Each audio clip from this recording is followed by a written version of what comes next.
petite année d'installation, on est passé d'un système ce qu'on appelle semi-sec, c'est-à-dire 50% de concentré dans la ration. On a essayé le système maïs mais sauf que nous on a un souci de potentiel rendement maïs. On a aussi fait de l'ensilage de métail, de l'ensilage de céréales immatures. Et puis depuis 3 ans, on augmente nos surfaces en ensilage d'herbe, chose qu'on faisait il y a encore 5 ans, on ne faisait pas du tout d'ensilage d'herbe.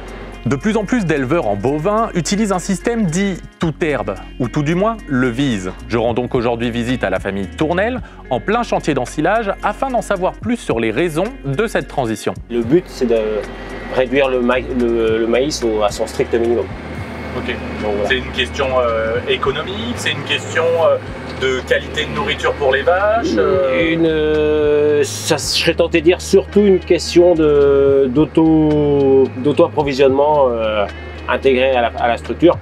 Depuis qu'on est parti sur un système herbe, on a divisé nos quantités de correcteurs achetés à l'extérieur, oui, au moins divisé par 2. D'accord. Et le but étant d'aller vers le moins d'achats possible en augmentant notre proportion herbe. Okay. Bon, aujourd'hui, en termes de proportion, justement, vous êtes à combien sur le système herbe? On est passé l'hiver là sur un 70% herbe, 30% maïs. D'accord, ok. Et le but étant de tendre. Ça va être compliqué, je pense, d'arrêter complètement le maïs, mais de le réduire au strict minimum. Là, aujourd'hui, on est en train de faire de l'ensilage d'herbe alors ce qu'on appelle en petite herbe. On est parti dans un système où on fauche toutes les 3-4 semaines, on ensile toutes les 3-4 semaines pour avoir un ensilage d'herbe alors en moins grande quantité, mais par contre en meilleure qualité. C'est un ensilage relativement équilibré au niveau matière azotée et UFL, énergie. Qu'est-ce qui fait une bonne herbe justement? Alors là, c'est un peu technique, on va dire, entre guillemets. J'avais réussi à trouver des parutions pour savoir ce qu'était une bonne herbe jeune du côté de l'Auvergne, Auvergne-Rhône-Alpes. Ça serait une herbe qui a poussé au moins pendant 3-4 jours avant fauche, avec du beau soleil, ce qui permet d'avoir une herbe très très jeune, très très feuillue, et la faucher le soir pour avoir le maximum de sucre. La laisser sécher aux alentours de 2 jours en fonction des températures, mais pour atteindre 50% de matière sèche le plus vite possible, et puis l'ensiler voilà, sur la 2e ou sur la 3e journée.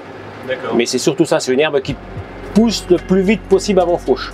L'idéal, ça serait 3-4 jours de soleil avant la fauche, et là on a vraiment une herbe de très bonne qualité. Et pour que ça pousse bien, qu'est-ce que vous faites nous, donc, on met du compost de fumier de bovin de fin d'été sur nos prairies.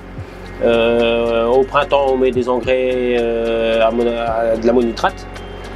Et puis voilà. Si cette année, une chose qu'on a fait aussi, c'est notre fils qui a essayé ça, c'est de passer une herse de prairie en sortie d'hiver, courant février, pour nettoyer le pied des prairies.